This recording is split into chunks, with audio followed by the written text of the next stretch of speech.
how to download TikTok on a laptop or PC. Hey guys, in today's video, I'm going to show you how you can download TikTok on your laptop or PC.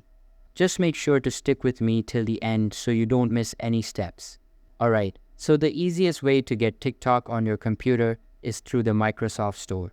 First, head to your Start menu and search for Microsoft Store. Go ahead and open it up.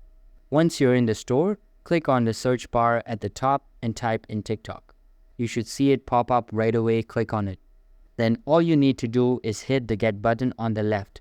It'll automatically start downloading and installing. Once it's done, the button will change to Open. Go ahead and click that. And just like that, TikTok will launch and you're ready to start browsing videos right from your PC. If this video helped you out, make sure to leave a like and subscribe for more tech tutorials. Thanks for watching.